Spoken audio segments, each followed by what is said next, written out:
दिन होना चाहिए मंगलवार। कौन सा दिन होना चाहिए? जम के बोलो जरा, मंगलवार। समर्पित करो।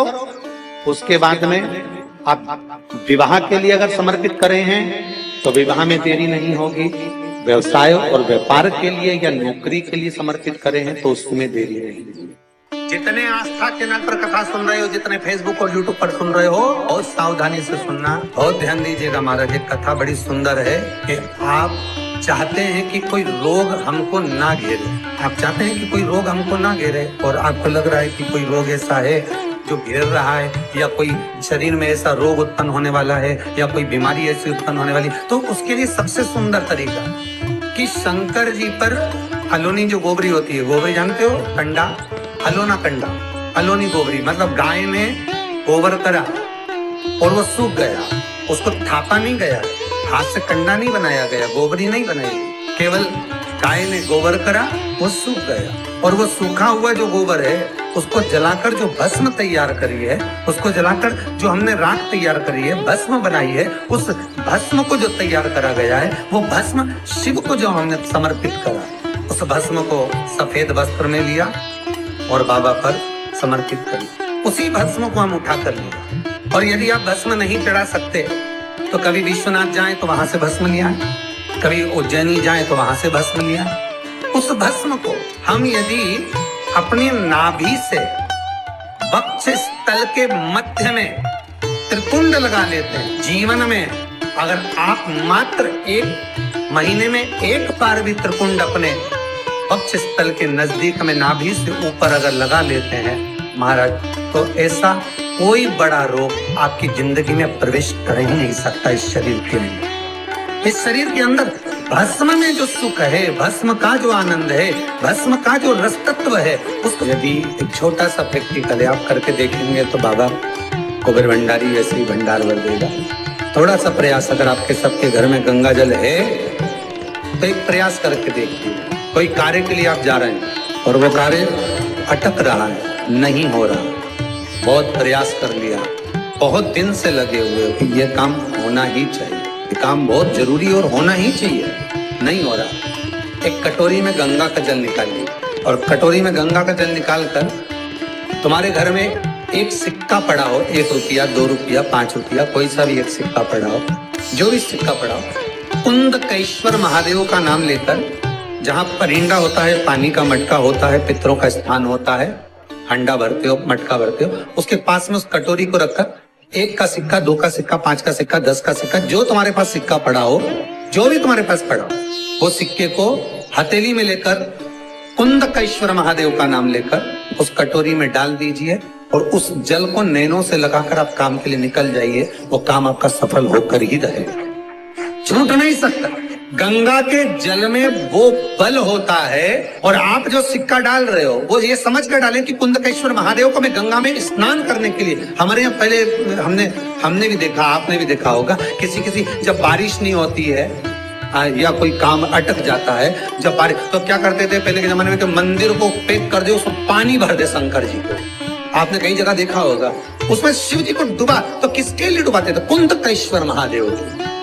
ये नियम है कुंदकेश्वर महादेव का। ये कुंदकेश्वर महादेव को उस कटोरी में, उस बाटकी में सिक्के को, और फिर जब आपका काम हो जाए, आप जिससे मिलने गए हो, जिससे काम की बात करने गए और काम हो गया, तो वो जल ले जाकर सिक्के के साथ, सिक्का तो डालो मंदिर में, कहीं दान पेटी आदि में, और वो जल भगवान कुंदकेश्वर के नाम से शिव जी को समर्पित कर दो। बाबा से विनती करो, बहुत बहुत साधुवाद है बाबा, आपने मेरी लाज रख ली, तेरी कृपा बनी रहे, बस ये सुख मिलता है, उसको धन्यवाद दो बाबा को। बार बार हम तो रोज कहते, रोज प्रतिदिन उठो और उठते से धन्यवाद दे दो, धन्यवाद, उठते से करो। शिव को प्रिय है पुष्प में आंख का पुष्प, जो आंकड़े का पुष्प होता है, शंकर को बड़ा। दूसरे नंबर पर शंकर को प्रिय है शमी का पुष्प, बहुत ध्यान देना महाराज। तीसरे नंबर पर शंकर को प्रिय है महाराज सरसों का पुष्प। सरसों होती है ना, जो राई अपन बोते हैं, सरसों बोते, उसमें पीले कलर का जो पुष्प लगता है।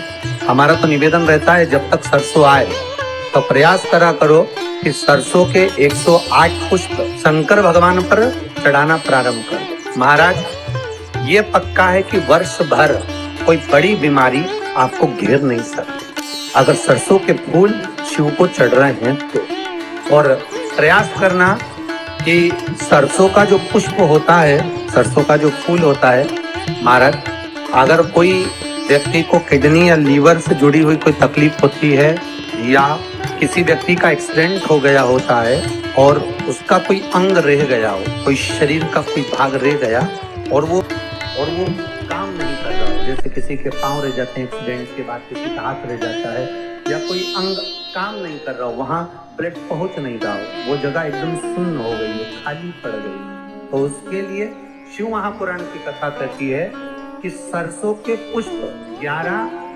शंकर जी के राइट भाग में, जहां शिव जी के गण दरवाजे के द्वारपाल मणिभद्र जिस जगह पर निवास करते हैं, कौन निवास करते हैं? मणिभद्र।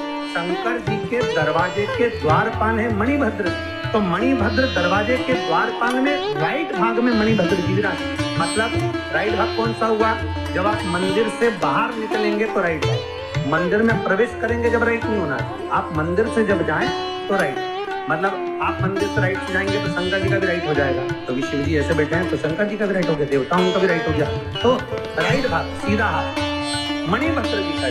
11 सरसों के पुष्प मणिभद्र के उस द्वार पर आप रख दीजिए और मणिभद्र के द्वार पर रखकर अंदर जाकर 108 वापिस जब आप बाहर निकल रहे हैं, ये पुष्प आप रखने के बाद एक बार बाहर जाएंगे फिर वापिस आएंगे मणिभद्र रखने के बाद, और अंदर जाकर 108 सरसों के पुष्प शंकर को समर्पित करेंगे महाराज। उस सरसों के पुष्प जो शिव जी को आप समर्पित कर रहे हैं उसको वापिस लेकर आएंगे, श्री शिवाय नमस्तुभ्यम बोलकर उस सरसों के पुष्प को महाराज सरसों के तेल की बोतल में उसको डाल दीजिए, शंकर भगवान को शाम के समय प्रदोष काल में उस तेल को वापस ले जाकर चढ़ा दीजिए शिव जी को, उसको वापस लेकर आ जाइए। उस तेल का प्रयोग आप नाभि में डालिए और जो शरीर काम नहीं कर रहा उस स्थान पर कम से कम 15 दिन 20 दिन तक उसकी मालिश करना प्रारंभ करिए। बाबा चाहेगा तो चलाने का प्रयास कर देगा और वो अंग वो शरीर काम करने लगेगा। मणिभद्र का सूर्य नारायण भगवान को जब जल चढ़ाया जाता है, हाथ सिर से 8 इंच की दूरी पर होना चाहिए। जम के बोलिए, सिर से कितना ऊंचा होना चाहिए? 8 इंच ऊपर अपना हाथ होना चाहिए, मस्तक से सूर्य को जल चढ़ाते, और न चांदी का, न स्टील का, न लोहे का, न प्लास्टिक का, न कांच का, न सोने का कोई बर्तन, न कांसे का, न एल्युमिनियम का, न पीतल का, केवल एक पात्र होना चाहिए, वो है तांबे का। काय का पात्र होना चाहिए? तांबे का पात्र। और सूर्य नारायण भगवान को जब 8 इंच ऊपर तुम्हारा हाथ है और जब हम सूर्य को जल चढ़ा रहे हैं, कैसे जल चढ़ाना है वो भी समझ लीजिए। अगर कोई कैंसर का मरीज है, जिसके चेस्ट में कैंसर आ गया हो, लेफ्ट में राइट में कहीं पर कैंसर आ गया हो या कोई गठान आ गई हो, तो महाराज आप जल चढ़ाते समय उस जल की धार को सूर्य भगवान को जब चढ़ा रहे हो तो धार आपकी गठान की ओर जाना चाहिए, जिससे सूर्य की किरण उस जल में से आपके उस स्थान पर पड़े, उस जगह पर पड़े जहां पर गठान है। महाराज आप लगातार जल तो चढ़ाना चालू करो, अच्छे डॉक्टर फेल हो जाएंगे और कह देंगे गठन ठीक हो। आपका लीवर और किडनी गड़बड़ कर रहा है, हार्ट, आपके हार्ट में अगर तकलीफ है, डॉक्टर ने कह दिया कि इसमें नस चौक है, कहीं ना कहीं छल्ला डलेगा, आपको कह दिया इसमें कुछ ना कुछ प्रॉब्लम आ रही है, आप सूर्य को अर्घ देना चालू कर दो, सूर्य को जल चढ़ाना चालू कर दीजिए। आप सूर्य को जल चढ़ाओ, वो जल की जो तरंग आ रही है, वो जल जो निकल कर जा रहा है, उसकी जो किरण आपके हृदय पर, आपकी छाती पर पड़ रही है, नाड़ियों में पड़ रही है, नसों में पड़ रही है, उसका बल देखो तो शरीर 1 महीना लगातार चढ़ाओ तो 15 दिन 20 दिन कर तो देखो, सूर्य नारायण भगवान को जल चढ़ाते समय आपके पंजों की एड़ी ऊंची नहीं होना चाहिए, आपका पंजा पांव का पूरा की पूरा जमा होना चाहिए भूमि पर। हाथ कितने इंच ऊपर? 8 इंच ऊपर होना चाहिए। जल जो गिरे, सूर्य की किरण, सूर्य का दर्शन उस जल की रोशनी में करना चाहिए। जिस बच्चे को आंख में चश्मा लगा हो, मोटे से मोटा चश्मा लगा हो, छूट नहीं रहा हो, तो थोड़े दिन उसको सूर्य का अर्घ चढ़वाना चालू कर दो, जल में से सूर्य का दर्शन कराना चालू कर दो। 2 महीना 2.5 महीना बहुत है, आंख की रोशनी बढ़ जाएगी, चश्मा हट जाएगा। एक बात और कहना चाहूंगा, अगर आप लोग स्वीकार करेंगे तो, अगर कहीं आपको लगता हो कि बच्चा पढ़ने में कमजोर है, विद्या में कमजोर है, रिजल्ट अच्छा नहीं आ रहा, पढ़ने में कमजोर है, वो पढ़े अपनी जगह पढ़े, वो कार्य करे अपनी जगह करे, मेहनत करे अपनी जगह करे। बच्चों को कह दो कि कुछ समय के लिए सूर्य को अर्घ देना चालू कर। सूर्य की किरण जहां पर ब्राह्मण या हिंदू धर्म का व्यक्ति मस्तक पर तिलक लगाता है, भूकुटियों के बीच में उस सूर्य की किरण इस भूकुटी के बीच पड़ना चाहिए, परंतु पानी कम से कम ना करते हुए स्लो मोशन में धीरे धीरे गिरना चाहिए।